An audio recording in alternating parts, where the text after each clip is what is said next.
Welcome back this morning. This morning we have a special guest on the Skype connection, as you can see. Tim Rush. Tim Rush and John Asher are two of the lead organisers in the United States that have been organising for Glass-Steagall on the Hill.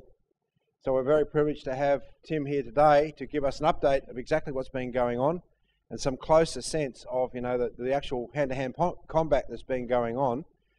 Yesterday you heard that Helga said that we had a force of up to 500 people deployed on this issue at any one particular time, particularly last week with the week of action. So Tim, welcome to our conference, and I'll leave you to fill us in, and then we'll take as many questions as we can in the time slot. Thank you very much. That sounds great, Craig. By way of greeting, I guess I should do a hybrid of Australia and Virginia and say, good day, y'all. I think the best way to get a sense of what we've been able to accomplish, particularly in the last 6 months here in the States, is if you think of the quality of energy flux density that Lynn has been talking about so much all his life, really, in one form or another. And what we're working on here in the States right now is what you could call a political energy flux density. And it has several components to it. One of them is the question of just the content, not taking some sort of tactical approach to things, not looking for some way to sort of a gimmick, but really going full bore with the full power of the conceptions of the organization. A lot of that comes out merely by the fact that we're saying the three-point program, the Glass-Steagall National Banking Credit System, and the NWAPA and related great projects to exercise our noetic powers on the universe.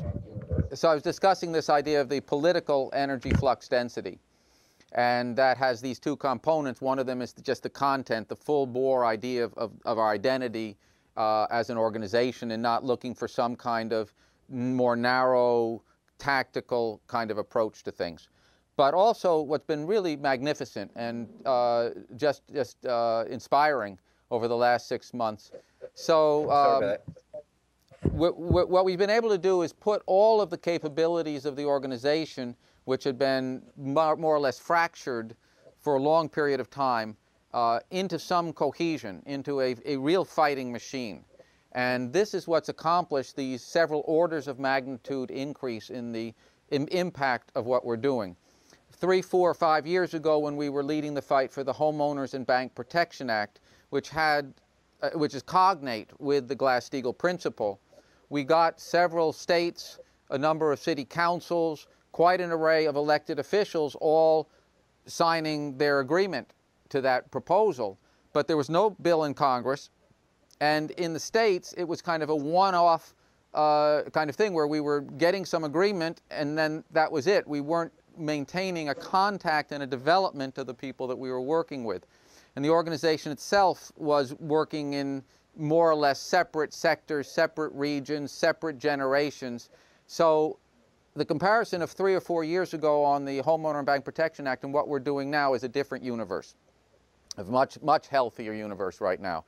The generation question, obviously the complete merging of what you could call the over 50s, the boomers, and the under 50s, that's just an accomplished fact across the organization. In the regions, we had the anomalous situation going all the way back to the period of the very intense harassment, the jailings, the trials, and so forth of the 1980s into the 1990s, where to survive at all, we had to chop up the organization and have different regions with their own independent fundraising and activities, and they became more or less hermetic. We had the oddity of one region, Philadelphia, doing the organizing in Arizona solely for the reason that if you're only doing primarily phone work on outreach lists that are not generated by ourselves, by our own political activity, we wanted a time zone difference so that they could call late at night. I mean, these kinds of oddities have accumulated, and it's only been really in the last year, and particularly in the last 6 months, that all these walls have come down. So the generations are working together, the regions are working together, and we've been able to bring forward two groups of the activists. Some of them are longer-term activists who, just by the inertia of the lack of a really concentrated strike force approach to the whole organization, had been more or less inactive. And a second group, obviously, are younger people and others who are just coming around us fairly recently. The calls that John Asher has initiated, and which we're now doing in tandem with a West Coast call that Gerald Petchnook has been heading up, have developed since last fall a whole very significant additional capability where, as many of you may know, and you may have some calls similar to this in Australia, it's about a 2-hour call every Thursday evening that starts with a 10 or 15-minute report on key breaking ideas, but usually from the standpoint of what Lynn's input has been, Lynn and LaRouche, that afternoon when there's a sort of summary discussion. Then we have some of our people who are leading various areas of the intelligence work and the organizing work. Dennis Small, Jeff Steinberg, Phil Rubenstein, and so forth, for a kind of interview format that goes through and is very much oriented toward the kinds of questions that organizers have themselves and also that organizers are dealing with in the population. So, for instance, when Paul Gallagher is on and discussing Glass-Steagall, it's not from a standpoint of just discussing Glass-Steagall. He actually will go through what he is presenting to Congress, what kinds of questions he's getting back. And as a result, for many of our organizers, they're in effect looking over Paul's shoulder, and they're in the Congress with him as he's describing these discussions. And then we have reports. I often give a report, or somebody else involved in the state outreach in the various, particularly state legislatures. Matt Ogden or others go through what we're doing in Washington, D.C. that week. We'll have some reports of the international developments, particularly recently on this. And in between these various facets, we have questions coming in from the activists who are on the call. The calls will range right now from about 175 people to about 300 plus. In many cases, you'll have roomfuls of people or families will be together. So we really don't know. It's probably a good margin above that. Out of that kind of process, we have been able to leap into various parts of the country where we have no standing organization in the sense of regular offices, full-time organizers, or anything like that. Minnesota is a very good example, where a number of people who've been active for a decade or two have come together. They've formed themselves into a tremendously effective task force, and they have been able to go in and first get the House, a resolution for Glass-Steagall into the House in Minnesota with 8 co-sponsors, 5 Republicans, 3 Democrats. And just this last Wednesday, they succeeded in getting it introduced into the state Senate. And this is in a total wild situation because it's 5 days before the end of the state legislative session. The previous night, the session had started sometime like 11 o'clock in the morning and didn't finish until 5:30 in the morning, the next morning. So to be able to focus and just barrel our way through, not because we were just insistent at that moment, but because for the preceding month, this group had been doing tireless work, a couple of times a week at least, sometimes more, going back and meeting with people more and more, learning to recognize them by face, catching a legislator sitting in the coffee shop without someone there and sitting down and having the legislator say, so what's the latest on Glass-Steagall? An institutional presence that is fed by these Thursday night calls, but has a just enlarged sense of mission emerging from these groups. We have one of our newer people, I think he's been around us maybe 6 months or a year in the Chicago area. This last week, he had gone 3 times with our Chicago team down to Springfield, Illinois, to meet with legislators. People in our national center had called in and to set up a lot of meetings. One day, I think it was about 15 meetings. Another day, it was about 15 meetings. And out of that, they had finally gotten somebody to draft a resolution for Glass-Steagall, but then he pulled back and wasn't willing to introduce it. He was adamant. He said, basically, I've wanted to help, but that's as far as I go. You find someone who's going to actually introduce it. So he went to the various people who had seemed favorable. No one was ready to pick it up, and our team was heading back to Chicago on Wednesday evening, a little dispirited. The next morning, they woke up to find that a resolution had been entered. And it had been entered by someone whom we had been in contact with in past years, had tried to meet in the last 3 weeks of intense work there, but we hadn't succeeded. We'd left off a packet for her. She studied the packet carefully. She talked to some other people whom we'd been in touch with, but none of them had been on our radar screen as introducing this resolution. She got it in her gut that this thing had to be done, and she was willing to take the lead. She put in some very passionate language from our packet in the resolution. It wasn't just a cookie cutter from other states. She put in at one point, we need overwhelming political force from the states to push the Congress into action on this vital matter. So this came from her heart, much like the lady up in South Dakota who did so much there back in February, Patty Miller. And so she put it in. Now, when our younger fellow here, who's just recently come around us, Trevor, heard about this, he said that this was the best day of his life. That he hadn't, the way that the ideas had been able to work in ways beyond what we were sort of directly one-on-one doing was a demonstration of the invisible realm of real organizing. And he said, this is the best day of my life. So in all these capabilities, when Helga was saying yesterday that, especially during that week of action, we had as many as 500 people involved, it's from the entirety of the regions, it's from all generations, and it's very much from this group of activists that are taking shape as a tremendous fighting force that amplifies and just carries the weight of an expansion that really is infinite. There's nothing here that has any kind of intrinsic limit to it. This is a takeoff point. It's certainly not something that suddenly is in full gear. This is the kernel of an even bigger political machine that's emerging. Nevada is another example of how this all comes together because, as some of you may know, Michael Kirsch, who's done so much of the work on the whole period of the first and second national banks, the takedown of that American system by the Jackson forces, the British behind Jackson, and also the revival of what a functioning national bank system would look like today.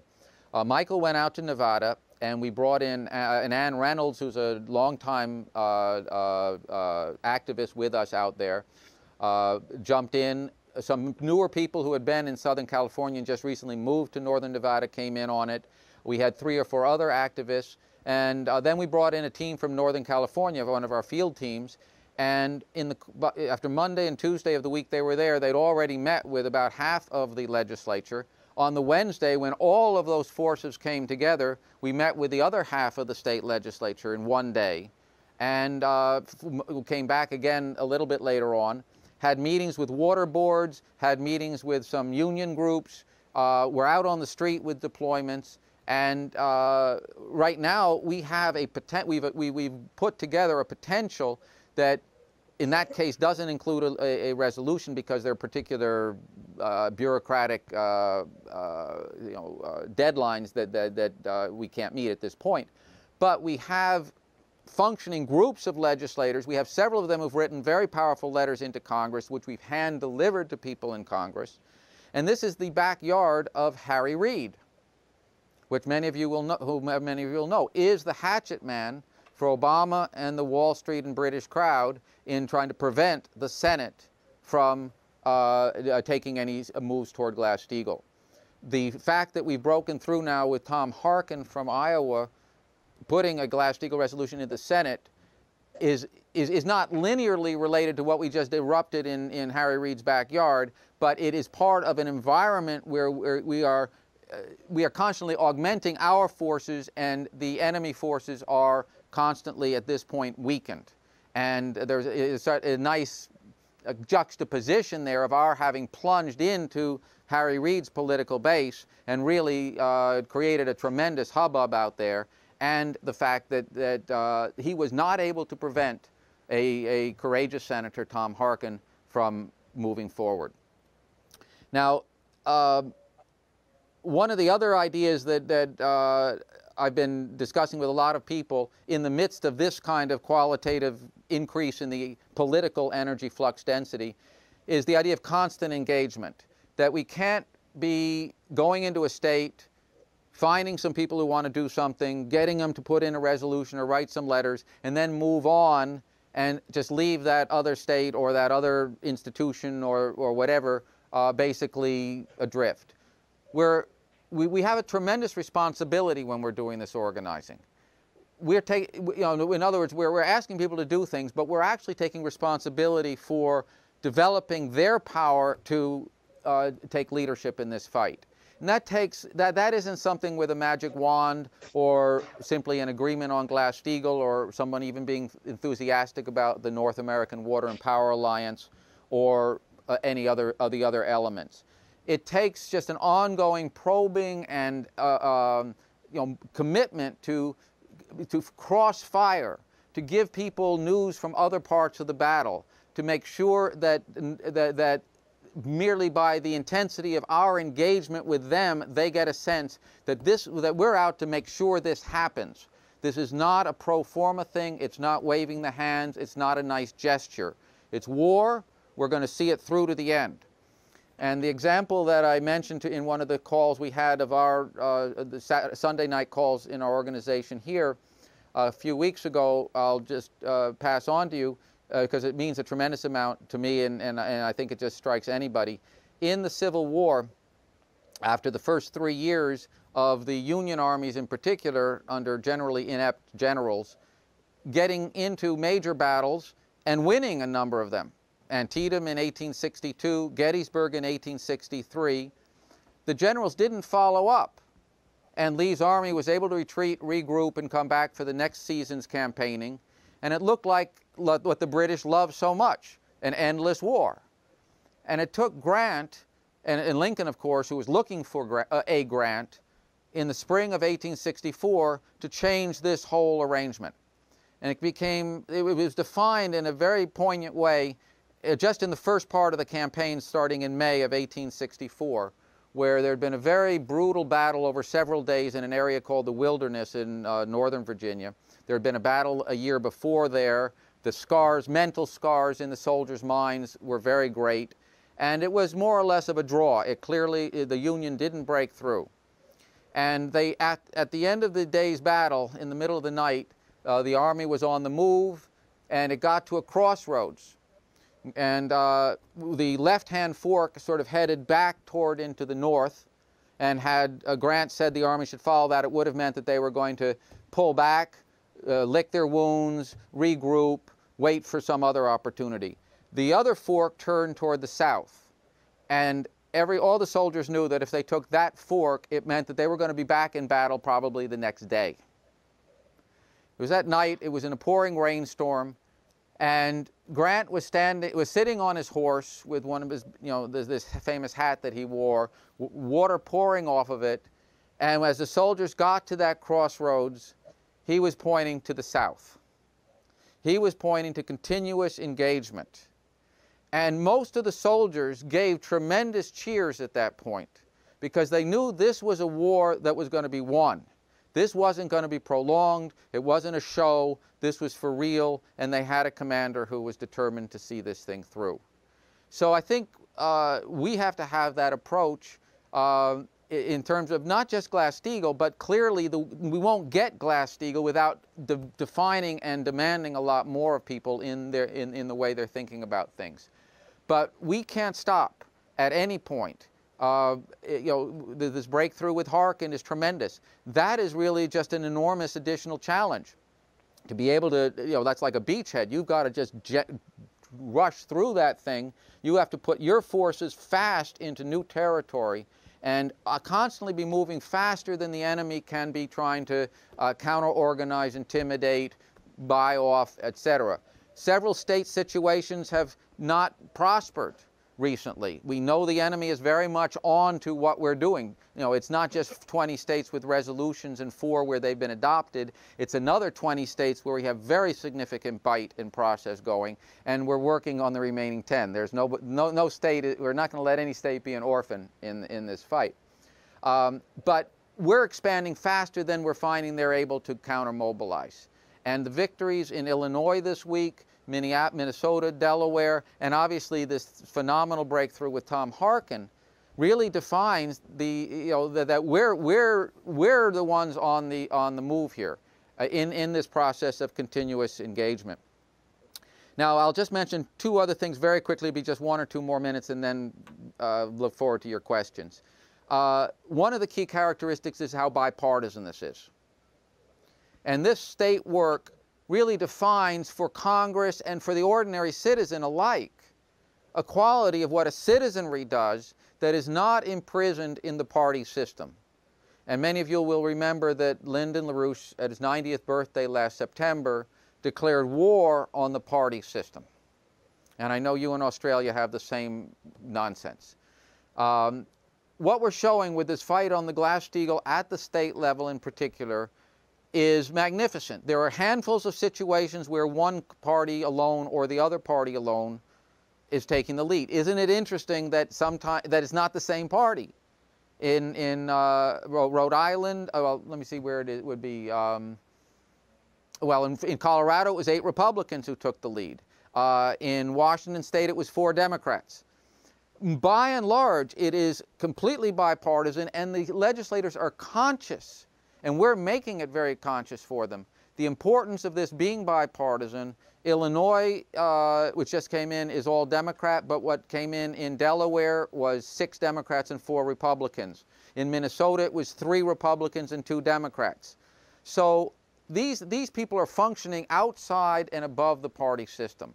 That's extremely important. The other thing is that the states tend to be real people, the state legislators, and by extension, the city councilors and the county commissioners and so forth. We're getting into the unions area, we're getting into the farm groups, we're getting into the community bankers. All of these people have real lives. Most of the legislators are otherwise in farming, teaching, insurance, this or that. But they have a commitment to their communities, and they see the calamitous condition that they face. Many people in Congress are sitting there trying to figure out how they're going to get enough money to get reelected in the next election cycle. The state legislators think, that they're there with a mission to try to do something on behalf of their states, and they're being torn apart. They're psychologically and emotionally wrecked by the austerity that's hitting. We go in there, and we go in on any particular day, and the stock market has some new all-time high. This is true when we went to Congress last week as well. And meanwhile, we're looking at the number of states with unemployment among youth. Now over 30 states, where 5 years ago it was 3 states. You're looking at 48 million people depending on food stamps, when it was about 28 million people on food stamps 5 years ago. We're looking at absolute devastation, and these legislators tend to be gripped when we come in, and we're not a special interest, we're not defining some particular thing that our group wants. We're defining something on which the fate of the nation and humanity depends. And many times they find it very hard to grapple. They're sort of stunned. What's in it for you? But we know that we've planted something very, very powerful, and if we can develop it and harness it, it is the hidden wellspring of a true republic in terms of these local and state bodies being able to shatter the way the party system and the big money are squatting in Congress. And now that Harkin's broken the ice on the Senate side, we've proven that it can be done. We can win this thing. Even though it's a smaller scale moment, it does recall what Paul Gallagher emphasized in the March 23rd conference 2 months ago on the anniversary, 30th anniversary of Reagan's adoption of the Strategic Defense Initiative, Lyndon LaRouche's SDI.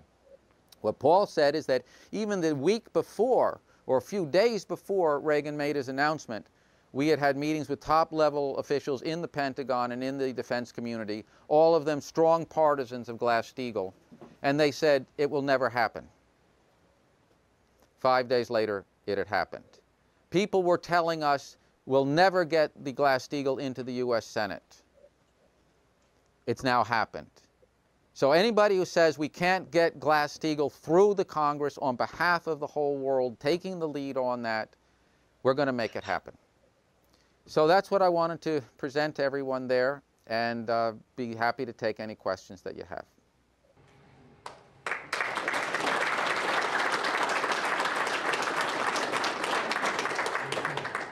Thanks very much, Tim. It's on. Oh, technology. Thanks very much, Tim. Now, as Tim says, he would like to take some questions, or if you like a question, have a question to ask Tim, please come forward. I know Bill has got something, because we were discussing this before. While you're coming up, Bill, I just want to make a plug that every Tuesday night, or most Tuesday nights, we have a telephone conference call down here. We have approximately 40, 45 people on these calls at the moment, and they're designed as organising calls. We have a strategic update in the morning usually, which is pre-taped from Jeff Steinberg or Jerry Rose. We play a portion of that, not necessarily the whole discussion, but it gives and it sets the scene for what we have to intervene in for the forthcoming period, and we discuss the organising, what we're doing, almost state by state. And it's a very important organising tool for serious people. And I invite you simply to see Anne here and say, look, I want to be on that call. And we'll give you all the details of how to get on that call. And I'd really like to have the problem that we've got so many people on the call, we've got to change the technology. We can have up to we can have up to 99 people on the call. So let's see if we can do that here in Australia. Bill, it's all yours. Yeah, Bill Ingrave. I'm a banana bender from Queensland, also a union delegate for the metal workers. My question is to you, Tim. The difficulty we have here with our police, they're subservient to the British Crown, as compared with Peter Norback back in the 30s Depression when he introduced Glass-Steagall. Are your guys the same at the current moment over there, compared with ours here, that is? Yep. Well, I have some news for you. We have a big problem with the British Empire as much as you do. You have the advantage of a history that has been more prolonged in terms of that problem, and certainly it's obvious today in the Commonwealth and the Queen being the head of state and so forth. Here it's more subterranean and therefore even more vicious in a certain way. And you look at someone like Obama and realize that his family's idea of a vacation is to go to Buckingham Palace. I mean, these people are as Tory as you can get. And yet, out in the population, this is one of the great challenges we have, because it's people can get to see it. We cannot omit it from what we're saying and what we're fighting on, but we have to get them to make some discoveries. This isn't something which can be just an assertion.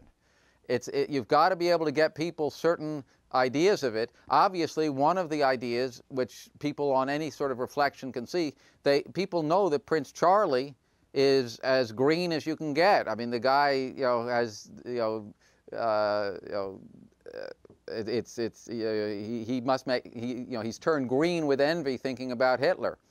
So, you look at the sponsorship, as you guys have done such a terrific job on the research, and how the environmentalist plague flows from this stuff, you can get some people to understand some of it. You certainly can get some people to understand in economics, the difference between a directed national credit system and the whole British free trade, all the garbage that goes into the market's rule.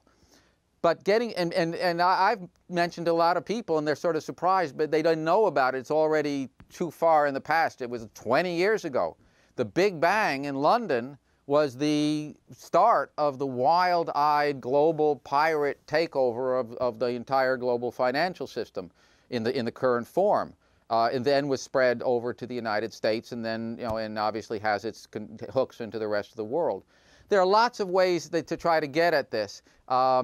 But we have a big problem here. Don't think that this is something that we are exempt from.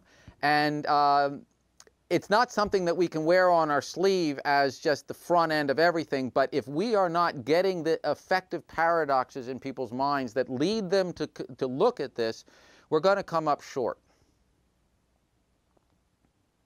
That is encouraging. We might have some hope yet here. Thanks. Hi, Jeff. My name's Chris Point, and I just wanted to run the question by you regarding any media coverage that you may have seen emerging either in a mainstream press or maybe at a more grassroots level. And are you expecting a particular line of disinformation or a set of standard fears and concerns that you're likely to see as a disinformation case emerging in the press? Like, do you have any expectations of any arguments that we should be prepared to counter from the current situation? Well, two things on that. We're certainly not looking for press coverage. There is some very interesting stuff coming from a few journalists right now, one in particular with something called The Examiner, which is a kind of a freebie newspaper that gets out in certain parts of the country. It certainly circulates around here. Excellent guy there that we've been working with who's put out tremendous stuff. And we get on some of the radio talk shows and other things that get stuff out. We're getting an interesting pattern of local coverage now with our street organizing in Connecticut, down in Florida, other places where we're getting quite serious coverage. And in fact, in Florida, we have one place where we can call into one of the radio talk shows and simply announce where we're going to be that day, and the radio talk show makes sure that people come by our table.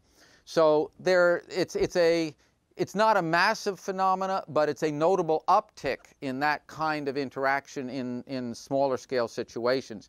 Certain letters to the editor in places. One just came out yesterday in a newspaper with 31,000 farm readers in the western states. Tremendous letter saying Mayday to Maria Cantwell. She's the senator from Washington State who had previously taken the lead on Glass-Steagall. She got beaten back and was definitely, just sort of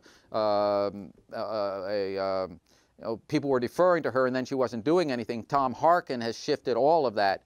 But this farm lady wrote an impassioned letter saying, Mayday, Mayday, this system is gone. Farmers are gone. You must step up, Maria Cantwell. So that's out. So we have to push in these various ways and find these nooks and crannies. We do get some very funny indirect coverage from our enemies responding to us without naming us. For instance, Ben Bernanke, in some testimony to Congress, the head of the Federal Reserve, suddenly, when no one in the panel of senators speaking to him had raised Glass-Steagall, suddenly he went in this outburst about how we don't need these extreme proposals like Glass-Steagall. And he went into a whole wild-eyed denunciation of Glass-Steagall. Everybody knew that he was responding to us. What we do on Capitol Hill with our banners 2 or 3 times a week, with our talk about constant engagement, we're there in a way that no other group is. And unlike lobbying groups that pour in for particular days that are shepherded around, where they bring in people from around the country, but the lobbyist does the talking and they have very carefully worked out talking points and the whole thing is professionally done like a public relations outfit deal, we're there, heel in toe, just pushing, cross-firing, finding people, looking for every way to drive this forward. And it's become legendary. Now that, what Bernanke was responding to was to us. So I'm trying to remember now the last part of your question, if you could just remind me of that. The actual campaign of disinformation in the press. Right, exactly. So, thank you. What we're looking at right now are two things. Number one is we know that a certain amount of what is not covered that should be is just fear. I mean, the behind-the-scenes threats, to Congress and so forth, and much of the media. I think there's a journalist from ABC TV who happens to have gotten it under her skin, the lying going on about the Benghazi business and so forth. She's now being marginalized from ABC because she doesn't toe the line. So there are certain, there are just pressures like that. the disinformation is taking right now, there are two kinds of forms. One is everything's come roaring back. When you look at the stock market bubble, which is so hideous and grotesque, it's being told to ordinary people, look, you were forced to buy into what in the United States are called 401ks. There may be something equivalent in Australia, which is where people who had regular jobs used to be part of pension plans. The pension plans would invest in various things, but they were the old, what they called widowed and orphan standard. You wanted something that was secure. You weren't playing for maximum returns. All of that was demolished in the last 25 or 30 years. A lot of pension funds, and then they forced people to go out of group pension funds and themselves have their pension money go into what was an individual retirement account. And they were responsible for deciding which part of this cockamamie gambling den of global financial operators they were supposed to hook their pension to. It all collapsed 4 or 5 years ago, and people were terrified. They're now being told, your pension is coming back. Don't rock the boat. Sure, your kid is on drugs and you can't get access to medical care and you know, you're jumping around with 3 jobs and you don't know how to hold things together. But the money you've put into your retirement account is coming back. So they're playing on people's, you know, just this, you know, this is where the sense certainty side of a lot of the polemics coming from Lyndon LaRouche is so important. They're just trying to get people sufficiently gulled with the idea that maybe the world's going to go to hell, but they better stay on board with this thing if they're going to get any crumbs, if there's going to be anything. The other side to it is introducing fake kinds of Glass-Steagall proposals. There's one that's just been coming into the Senate about 2 weeks ago called Brown-Vitter. And it's, you know, it has a couple of things, things that come from Glass-Steagall thrown in there. But the guts of it does absolutely nothing to deal with the runaway speculative gambling, piracy going on. And it's being thrown in purely to be able to say to weak-kneed congressmen and senators, look, if you like Glass-Steagall, it's not going to happen. We're just telling you, we're going to threaten, scare, terrorize people against it. But if you want to have half of Glass-Steagall, we'll let you have half of Glass-Steagall. You can have Brown-Vitter or something like that. So there's a lot of disinformation. It's not really working yet. They're much too many things are breaking loose for them to be able to really have a sustained, effective drive for this. But they're playing on people that way. What I told a congressman's office last week when they made that argument, he said, look, even if we had Glass-Steagall, don't we have to keep those investment banks afloat, because otherwise it's going to be such bedlam that everything is going to disintegrate. And therefore, we're going to go with Brown-Vitter. That was the conclusion of this legislative director. And I said to him, well, if you're on the Titanic and you can't persuade the other people on the Titanic that you need to get into a lifeboat, are you going to negotiate with them on why you should build half a lifeboat? I think he got it. You've spurred a lot of thinking here, a lot of enthusiasm to keep kicking some butt down here. Thanks, Tim. But we've got to leave it at that. At some point in the future, we'll try and get you on our Tuesday night conference call. It might be an early morning for you, but I think you can handle it. I'd be delighted. Congressman, if you can handle these congressmen, I think you can handle an early morning. So thanks very much for coming and giving us that. You bet.